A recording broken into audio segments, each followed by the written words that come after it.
자, 이제 네 번째 시간 103조 사회적 타당성과 관련해서 보도록 하겠습니다. 가만히 있어보다 촬영하는 사람 어디 갔나? 있구나. 머리가 안 보여서. 자, 그러면 지금 여기가 되게 됩니다. 사회적 타당성 여기 103조에 여기서 네 번째 시간은 여기부터 들어갑니다. 그러면 103조가 이야기하고 있는 것은 이제 뭘 이야기하는 거냐면 103조는 선량한 풍속, 기타 사회 질서, 이 기타 사회 질서를 갖다가 위반한 법률행위, 위반한 법률행위는 무효로 한다. 이렇게 규정을 두고 있습니다. 선량한 풍속 기타 사회 질서를 위반한 법률행위. 법률행위가 뭐라 그랬어요? 계약이라고요. 계약. 그래서 법률행위라고 써놓은 걸 너무 겁먹으면 안 돼요. 자꾸 그래서 계약으로 바꾸는 훈련을 자꾸 하셔야 시험 문제가 쉬워 보입니다. 그 법률행위 계약은 뭐가 된다고요? 무효다. 이런 이야기가 되겠습니다. 이 무효는 무슨 무효냐면 절대적 무효라 그래요. 다시 한번 이 무효를 무슨 무효로 한다고요? 절대적 무효. 절대적 무효이기 때문에 누구에게나 무효를 주장할 수가 있습니다. 누구에게나 무효를 주장할 수 있고 그 다음에 추인이 허용되지 않습니다. 추인이 뭐예요? 추후에 인정한다. 그래서 무효행위의 추인을 허용한다 안 한다? 안 한다. 무효행위의 추인이 허용되지 않는다라는 거예요. 자, 그 다음에 무효행위의 전환도 허용되지 않는다. 왜? 절대적 무효이기 때문에. 자, 이 절대적 무효라고 하는 것은 선의의 제3자에게도 대항할 수 있습니다. 다시 한번 절대적 무효는 누구한테도 대항한다고요? 선의의 제3자. 선의의 제3자에게도 대항할 수 있다. 이 선의의 제3자에게 대항할 수 있다라고 하는 이 대항할 수 있다는 말은 무효를 주장할 수 있다라는 겁니다. 선의의 제3자에게 대항할 수 있다는 말은 무효를 주장할 수 있다라는 거고 그 다음에 등기말소를 갖다가 등기말소를 주장할 수 있다 이런 이야기가 됩니다. 자, 예를 들어서 이런 건데 어떤 사람과 어떤 사람이 이 부동산에 대해서 매매 계약을 했어요. 매매 계약을 하고 이 매매 계약에 따라서 잔대금과 등기를 이렇게 넘겨줬습니다. 대금을 쳤고 등기 넘어왔다는 겁니다. 소유권 이전 등기가 이렇게 넘어왔다는 겁니다. 근데 이 매매 계약 자체가 103조를 위반했다는 겁니다. 103조를 위반을 했으면 이 매매 계약은 어떻게 되는 거예요? 절대적 무효예요. 그러면 을한테 넘어간 등기는 무슨 등기가 되는 거예요? 무효의 등기. 지금 등기가 넘어가는 원인이 계약인데 계약이 무효니까 등기도 뭐가 된다고요? 무효가 된다고요. 원인이 무효이기 때문에 결과도 무효라는 소리예요.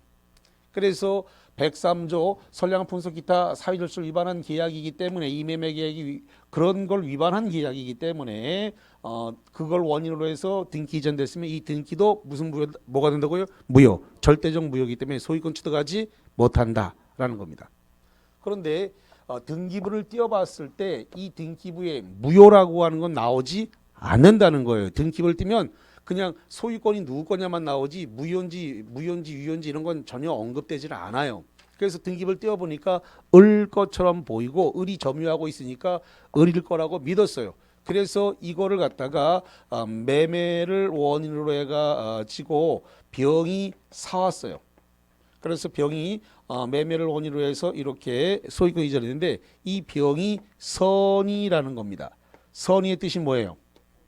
모른다. 뭘 몰라요 지금? 이게 갑과 을이 매매 계약에 의해서 등기가 넘어왔는데 이 등기가 무효라는 등기, 절대적 무효라는 것을 모르고 계약을 했다는 겁니다.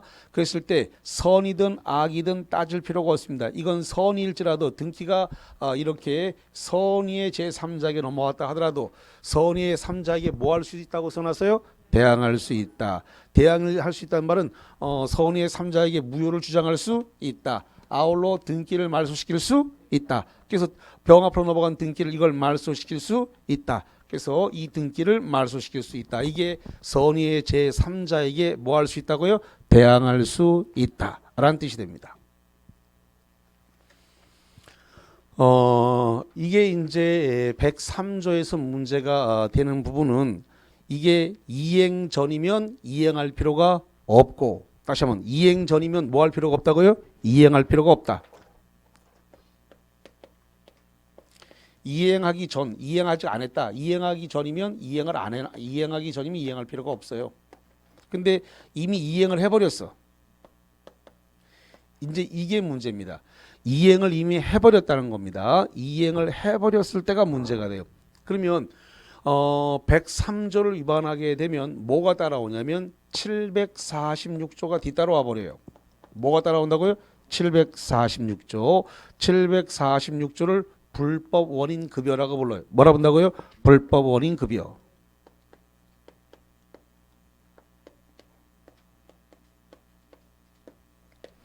불법 원인 급여가 돼요.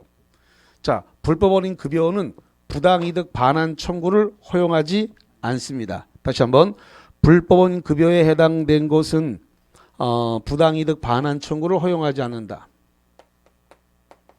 부당이득 반환 청구를 허용하지 않는다. 부당이득 반환을 청구하지 않는다. 자, 그러면 자 이렇게 보겠습니다. 만약에 예를 들어서 이렇게 하겠습니다. 이 갑과 을이 이 첩계약에 의해서 이루어졌는지 아니면 내연남 계약에 의해서 이루어졌는지 모르겠습니다만은 첩계약과 내연남 계약에 의해서 매매 계약으로 부동산을 넘겨줬다라고 칩시다. 이렇게 됐을 때 이걸 갖다가 무효다. 103조 위반으로 무효니까 너한테 넘어간 거 돌려달라라고 해서 이거 반환 청구가 된다고 안 된다고요? 안 된다. 반환 청구가 안 된다 이 말이에요. 못 돌려받는다. 못 돌려받아. 그래서 이게 을에서 병으로 넘어갔을 때 병한테 반환 청구 된다 안 된다? 안 된다. 요 케이스는 불법 원인이기 때문에 병한테 넘어갔을 때 반환 청구가 요 케이스는 안 되는 거예요. 잠깐만. 아까 갑과 을 사이에 이 매매 계약이 103조를 위반을 해가지고 넘어갔을 때 병한테 넘어가면 돌려받을 수 있다 그랬죠.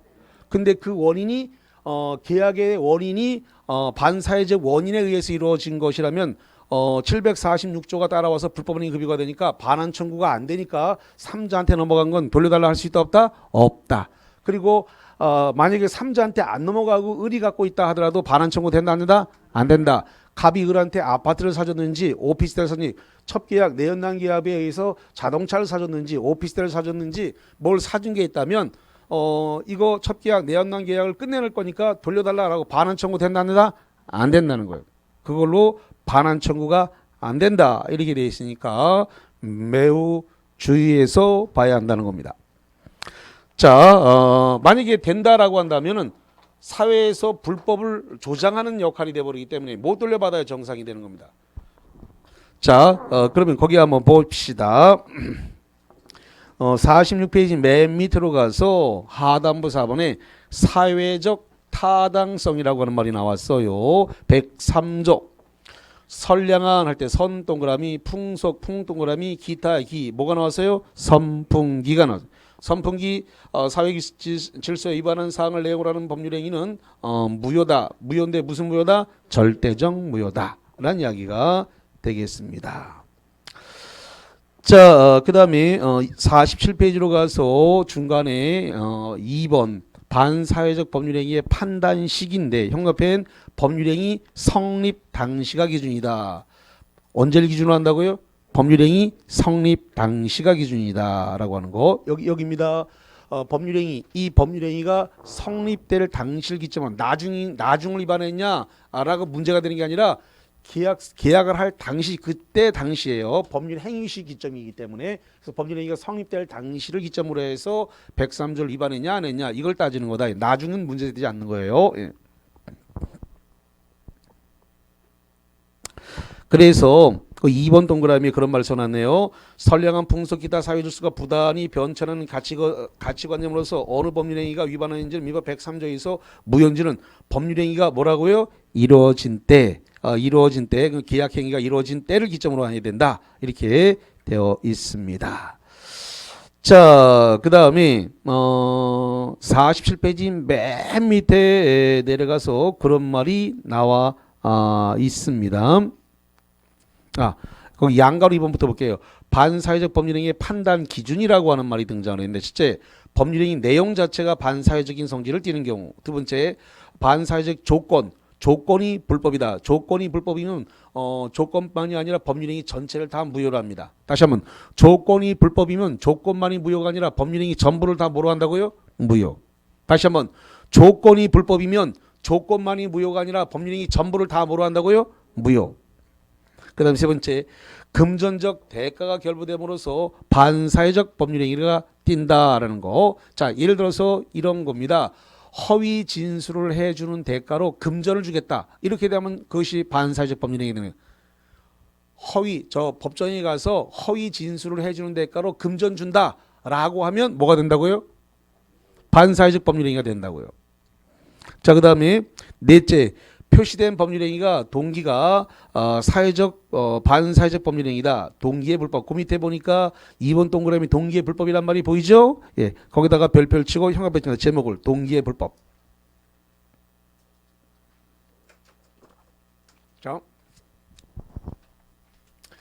자, 동기의 불법과 관련해서 그 교재 보기 전에 제가 먼저 사례를 설명하고 난 다음에 교재는 조금 이따가 봐드리겠습니다.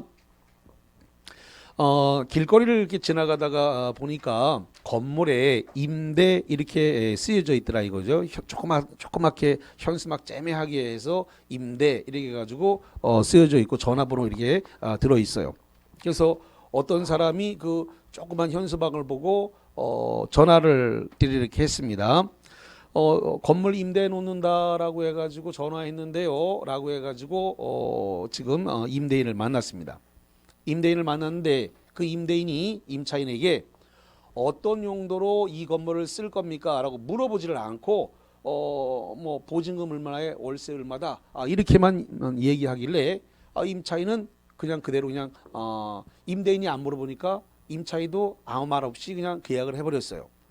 근데 이 임차인은 그 건물을 가져다가 도박장으로 개설하거나 또는 윤락행위 장소로 쓰려고 그랬어요. 이거 자체가 불법이죠.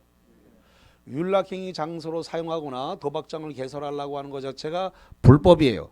근데 임대인이 물어봤어요, 안 물어봤어요? 안 물어봤어요. 임차인도 말했어요, 안 했어요? 안 했어요. 그럼 동기의 불법이 어디 있습니까?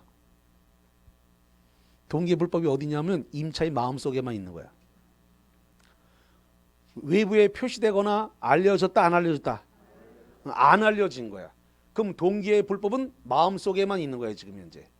이렇게 돼서 계약을 하게 되면 그 계약은 법적으로 유효가 돼버려요. 뭐가 된다고요? 유효. 그래서 동기의 불법이란 말이 나왔을 때 법이 머릿속에 없는 사람은 불법, 이 나쁜 놈, 그러면 그 계약 무효야. 이렇게 그냥 무조건 가는 사람들이 많아. 아니라고. 동기의 불법이 마음속에만 있는 상태에서는 불법이다, 아니다? 아니다. 그게 표시되거나 알려져야만 불법이 되는 거야. 무효가 되는 거야. 그러면 임대인이 이번에 물어봤어. 그래요. 나 그 건물 임대 놓으려고 하는데 그 건물 임차하시다가 뭐에다 쓰시려고 하는데요? 라고 물어봤더니 임차인이 배짱있게 물어봤습니다. 여기다가 도박장 개설하려고 합니다. 윤락행위 장소로 쓰려고 합니다. 라고 했는데 임대인이 그래요. 위험부담이 있네. 임대료 더 올립시다. 2배네. 이렇게 얘기했는데 임차인이 낼게요. 이래가지고 계약이 성립됐네. 그러면 도박장 개설하겠다는 게 표시가 되고 윤락행위 하겠다는 게 알려졌는데도 불구하고 계약을 했으니까 그 임대차 계약은 뭐가 된다? 무효다. 표시되거나 알려진 계약은 무효가 돼요. 그러니까 동기의 불법이 내 마음속에만 존재할 때는 무효다, 아니다? 아니다. 아닌 거예요. 근데 이게 표시되거나 알려지면 뭐가 된다? 무효다. 그러니까 시험 문제가 동기의 불법이란 말이 나오면 다 무효라 그러면 큰일 나는 거야. 이게 개념이 머릿속에 잘 잡혀야 돼, 개념이. 자, 이제 읽어봅니다. 그 개념을 가지고 거기를 읽어볼게요. 동기의 불법. 법률행위 자체는 사회 질서에 반하지 않으나 그 동기가 선량한 풍속 기타 사회 질서를 위반했다. 도박장을 계산한다. 그 도박장을 계산할 목적으로 건물을 임대차한다. 또는 뭐 윤락행위 장소로 쓰기 위해서 임대차를 계산한다. 효력이 문제가 되는데 판례에 의하면 표시되거나 상대방에게 알려진 법률의 동기가 반사회 질서에는 법률행위가 뭐가 된다? 무효돼야.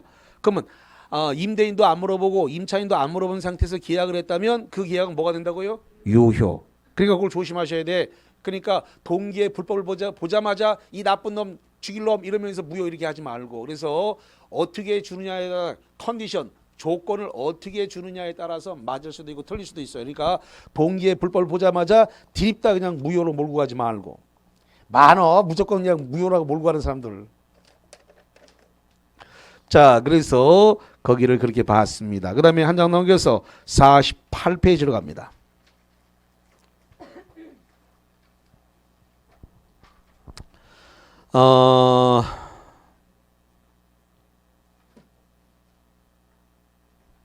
그 48페이지 맨 꼭대기에 보니까 반사회적 법률행위에 해당해서 무효다 이런 이야기가 나와 있어요. 그래서 엄청나게 거기 많이 올라왔는데 요거는 다음에 하도록 하고요. 49페이지 쪽에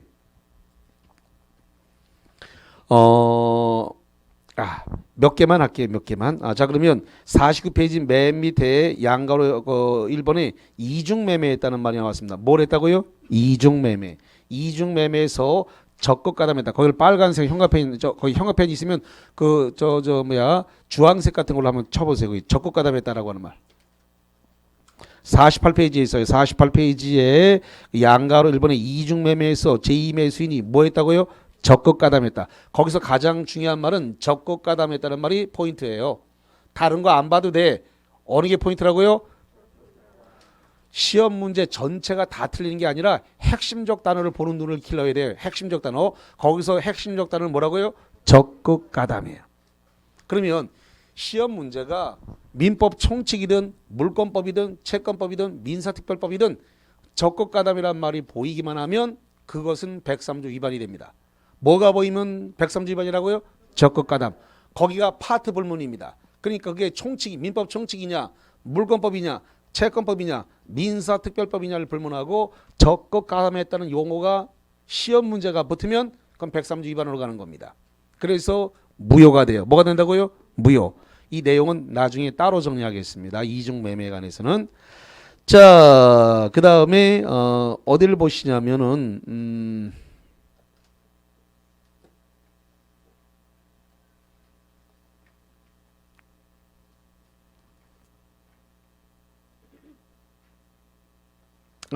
저쪽에 써졌네. 거기 그 이중매매 그 적극가담이란 말에서 그 위로 올라가면 5번 동그라미가 있네요. 5번 동그라미. 5번 동그라미를 보니까 적극가담이라고 하는 형광펜 친구의 위로 올라가면 5번 동그라미 있습니다. 일부 일처제에 반하는 첩계약은 무효다. 예컨대 첩계약은 본처에 동의가 있어도 언제나 무효다. 거기를 붙입니다. 본처에 동의가 있어도 무효다. 이걸 제가 썰게 빠진 년이라 그래. 아주 리얼하게 얘기를 했어. 본처가 동의해갖고 첩계약을 해도 뭐가 된다고요? 무효. 무효. 자, 그 다음에 자, 그 다음에 50페이지 쪽으로 한번 가볼게요. 50페이지. 그 50페이지 쪽에 그 맨 꼭대기 부분 탈세 목적으로 한 중간 생략 등기란 말이 나왔죠? 예. 그래서 중간 생략 등기를 미등기 전매라 그러는데 이거는 103조 위반이 아니기 때문에 유효입니다. 다시 한번 거기 중간 생략 등기란 말이 나왔어요. 양도소득세 회피 및 투기 목적으로 중간자포로 등기를 하지 않고 다시 미등기 전매하는 행위는 반사회적 법률행위가 아니다. 반사회적 법률행위가 아니니까 뭐라고요? 유효. 유효입니다. 자, 그 다음에 거기 6번 가로에다가 별표를 쳐보세요. 이게 아주 시험 문제 잘 나오고 학생들이 자주 틀리는 시험 문제예요. 그래서 허위 표시로 근저당 설정 등기를 했다라고 하는 거. 거기를 통째로 현관표 치세요. 너무나 시험 문제가 잘 나오는 건데 강제집행을 면할 목적으로 부동산에 대한 허위의 근저당 설정 등기를 격려하는 행위는 사회질서 위반 행위가 아니다. 그래서 거기다가 쓰세요. 뭐라고 쓰냐면 상대적 무효 이렇게 씁니다. 무슨 무효라고요? 상대적 무효. 108조 무효입니다. 108조 무효. 잠깐만. 우리가 현재 보고 있는 무효는 무슨 무효를 보고 있을까요? 절대적 무효예요. 무슨 무효라고요? 절대적 무효. 103조 위반은 무슨 무효라고요? 절대적 무효. 그러면 강제집행을 면할 목적으로 자기 부동산을 재산을 빼돌리거나 허위의 근저당을 설정하는 행위는 108조 무효인데 108조 무효는 상대적 무효라 그래요. 무슨 무효라고 한다고요? 상대적 무효. 다음 주에 배우게 될 겁니다. 그래서 학생들이 이걸 108조 그러니까 허위의 근저당을 설정하거나 자기 강제집행을 면할 목적으로 자기 재산을 빼돌리는 행위가 무효라고 하는 건 아는데 그게 무효가 상대적 무효인 걸 잘 몰라가지고 103조 위반이 아닌 것을 골라라라고 했을 때 이걸 골라야 되는데 이걸 못 고른다고. 무효라는 건 알아. 근데 무효라는 것만 알지 이게 상대적 무효인 걸 몰라서 못 고른단 말이지. 그러니까 허위의 근저당을 설정하거나 강제집행을 면하기 위해서 재산을 빼돌리는 행위는 무효는 무효다. 근데 103조 무효는 아니다. 103조 무효가 아니니까 반사회적 법률 행위는 아니라는 겁니다. 그럼 무슨 무효가 된다고요? 108조의 상대적 무효란 말. 그래서 시험 문제가 섞어찌개를 해놓고 이걸 박스형 문제로 섞어찌개를 해놓고 반사회적 법률 행위가 아닌 걸 골라라 해서 이걸 골라내야 되는데 이걸 잘 못 골라낸단 말이에요 자꾸. 그래서 이거 지금 초반전이지만 이거부터 훈련을 시키는 겁니다. 대표적으로 이거부터 골라내는 훈련을 지금 이렇게 시키고 있다 이렇게 보시면 되겠고. 자, 그다음에 오른쪽으로 올라가서 51페이지입니다. 51페이지 상단부 4번에 반사회적 법률행위 효과로서 이행 전이면 절대적 무효다. 절대적 무효니까 이행할 필요가 있다 없다? 없다. 그래서 거기 1항 당사자가 급부를 이행하기 전이라면 이를 약속한 대로 이행할 필요가 없고 또한 상대방은 계약의 이행을 청구할 수가 없다. 2항 반사회적 법률의 형법엔 무슨 무효다? 절대적 무효다. 그렇기 때문에 선의의 제3자에게도 무효로 뭐 할 수 있다? 대항할 수 있다. 그 다음에 반대로 선의의 제3자가 법률행위 당사자에게 유효를 주장할 수 없다. 또한 사회 질서에 위반하여 무효로 된 경우에 절대적 무효이므로 당사자가 형법엔 취인하더라도 유효가 될 수 없다. 여기 봐요. 여기 취인된다고 안 된다고요? 안 된다. 그래서 무효행위의 취인을 허용하지 않는다. 왜? 절대적 무효이기 때문에 취인이 허용되지 않는다. 취인이 뭐라 그랬어요? 추후에 인정한다. 그 다음에 전환, 무효행위의 전환도 허용되지 않는다. 잠깐만 오늘 쭉 듣고 3월 달에 다시 한번 들어야 웬만큼 틀이 생겨요. 오늘은 전체적인 내용이 어느 정도 연결되기 때문에 끝까지 다 보고 난 다음에 3월 달에 첫 진도가 다시 들어가 듣게 되면 그때부터 웬만큼 알아듣기 시작해요. 그 다음에 3, 4월에 웬만큼 판례 좀 정리를 하고 기출문제 풀고 5월 달에 가면 이제 확실하게 이제 문제를 골라내집니다. 그래서 민법은 다른 과목에 비해서 고득점이 되는 과목이에요. 그러니까 아까 85점 이 정도 목표 85점 90점 목표로 하라는 얘기가 그래서 하는 겁니다. 자, 그다음에 그 밑으로 내려가서 양가로 이번에 급부를 이행했다. 이미 이행한 후라면 형법엔 불법인 급여 이론이 적용된다. 자, 7번 보세요.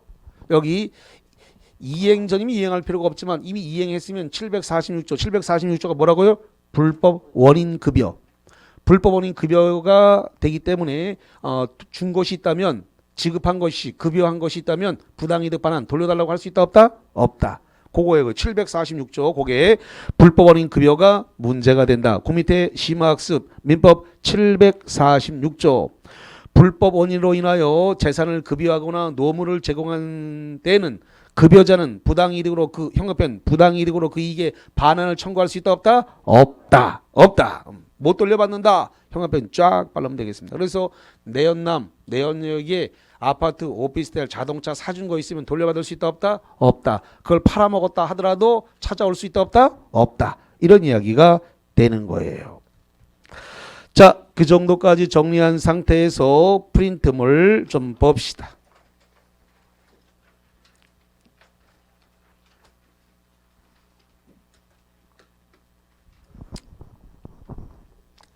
자, 24번에다가 별표를 하나 쳐볼게요. 법정에서 진술하는 대가로 금원을 교부하기로 하는 약정은 정의관념에 반하는 행위로서 반사회 질서가 된다. OX. 자, 요거를 제가 나눠서 설명을 드리겠습니다. 지금 재판에다가 진술을 해주는 조건으로 진술을 해주는데 금원을 제공하기로 했다라고 했을 때 이게 반사회적 법률행위냐라고 했을 때 두 가지로 나눠봐야 되는데 허위 진술을 해주는 조건으로 돈을 받으면 반사회적 법률행위가 됩니다. 무슨 진술이라고요? 허위 진술. 근데 진술 앞에 허위가 있어요, 없어요? 문제 보세요. 문제 진술 앞에 허위가 있다, 없다? 없다. 그러면 돈은 받았어요. 진술하는 조건으로 돈은 받았어. 근데 그 돈이 말입니다. 그 진술해 주는 사람이 이랬다는 겁니다. 나는 하루 벌어서 하루 먹는 사람인데 내가 거기 법원에 가서 진술해 주면 내가 하루 일당 못 받고 내 돈 들여서 참아비 들여서 거기까지 가는데 그거 내가 미쳤냐? 가서 그 짓을 하게 나 못한다. 그러니까 진술이 필요한 사람 입장에서는 그럼 내가 참아비하고 일당을 내가 드릴게요 라고 하는 것 자체가 이게 103조 위반일까요? 아닐까요? 아니죠. 이건 당연한 거야. 그래, 당신이 하루 벌어서 하루 먹는 사람이면 내가 하루 일당 책임져 줄게. 그리고 참아비 들어가니까 줄게. 그 정도 통상 용인할 수 있는 수준의 급여를 제공하는 것은 그거는 103조 위반이 아니에요. 통상 용인될 수 있는 수준을 넘어서는 급부의 제공은 103조예요. 다시 한번. 통상 용인될 수 있는 수준을 넘어서는 급부는 뭐가 된다고요? 금원을 제공하는 것은 103조 위반이에요. 근데 금원을 제공했는데 통상 용인될 수 있는 수준을 넘어섰다는 말이 있어요, 없어요? 없네. 그럼 허위 진술이라는 말이 있어요, 없어요? 없네. 그럼 103조 위반이다, 아니다? 아니다. 그러니까 103조 위반이 되려면 둘 중에 하나가 나와야 돼. 허위 진술을 했다든가 아니면 허위 진술이라는 말이 없는데 통상적 용인될 수 있는 수준을 넘어섰다는 말이 있던가 둘 중에 하나가 나와야 103조 위반인데 둘 다 없단 말이에요. 둘 다 없기 때문에 이건 103조 위반이다, 아니다? 아니다. 그러니까 금원을 제공했다라고 했을 때 정의관념에 반하는 행위로 무조건 103조가 위반이 될 수는 없어요. 그러니까 조건, 컨디션을 잘 보셔야 돼요. 허위 진술을 해준다는 조건이 붙었는지 아니면 통상 용인할 수 있는 수준을 넘어섰다는 말이 나왔는지 여기서 어떤 조건을 주느냐에 따라서 맞을 수도 있고 틀릴 수도 있으니까 절대 획일적으로 암기하지 마시기 바랍니다. 그래서 컨디션을 보면서 판단을 하셔야 돼요. 자, 결론은 X였습니다. 자, 25번. 그래서 24번에 별별 쳐놨습니다. 이게 판단을 좀 잘 하셔야 된다는 뜻이었고요. 자, 25번입니다. 혼인관계의 존속 중인 사실을 알면서 남의 첩이 되어서 부첩행위를 계속하는 경우에 본처에 사전 승인이 있더라도 반사회적 법률행위다. OX. 그렇죠. 이건 승인해도 반사회적 법률행위입니다. 그래서 제가 생각하는데 이거는 옛날 판례라서 그렇습니다. 그러니까 60년대, 70년대 판례라서 아마 그렇습니다. 그러니까 지금은 이런 일이 없는데 뭐 옛날에 나온 60년대, 70년대 판례가 돼서 그래서 이런 판례가 존재를 합니다. 자, 26번입니다. 26번. 동기가 불법인 경우에 동기가 표시되거나 상대방에게 알려진 경우에 사회 질서에 위반이 된다. OX. 그렇습니다. 동기의 불법이 마음속에만 있는 경우는 불법이 아닙니다. 근데 그게 표시되거나 알려지게 되면 그건 불법이 되기 때문에 103조 위반에 해당이 됩니다. 그래서 사회 질서에 위반이 된다. O. 맞는 이야기가 되겠습니다. 좋습니다. 그래서 거기까지 간략하게 보셨고, 자, 그 다음에 52페이지 쪽으로 가서 불공정한 법률행위가 나왔는데 불공정한 법률행위는 3, 4월에 하는 걸로 하겠습니다. 그래서 오늘은 수업을 여기까지 하죠. 여기까지 하는 걸로 하겠습니다. 자, 질문이 있으면은 질문을 받겠습니다. 뭐 어떤 거든 상관없습니다. 질문하라고 할 때 편하게 하세요. 오늘 수업 내용이든 수업 내용 아니든 뭐 관계가 없습니다.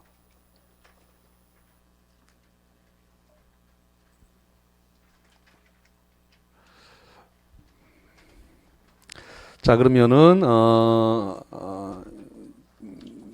아무도 질문을 안 하는 관계로 질문해도 돼요, 정말로. 자, 질문을 안 하는 관계로 마치는 걸로 하고요. 11월 달 강의를 꼭 돌려보고 오세요. 그래서 첫째 주, 둘째 주, 셋째 주까지 이제 좀 돌려보고 오셔야 됩니다. 그래서 민법 기준으로 4월 달까지는 지금 민법하고 지금 학계론 이 두 개는 언제 시험을 본다 그랬어요? 5월 1일 날 시험 본다라고 생각하고 달려줘야 돼요. 그래서 이거를 10월 30일 날 본다라고 생각하면 올해 1차만 붙거나 1차도 못 붙을 수도 있습니다. 그래서 느긋하게 가면 올해 합격이 쉽지 않아요. 지금 상대평가가 이번 예고된 상태이기 때문에 난이도를 조금씩 올릴 것으로 예상이 되니까 가능하면은 미리 실력을 미리 좀 당겨서 올려야 됩니다. 그래서 5월 1일 날 본다 생각하면 그러면 1차 과목은 좀 달려줄 수밖에 없어요. 그래서 민법은 3일, 그 다음에 학계론 이틀, 공법 하루 이 정도 배정을 하면 될 겁니다.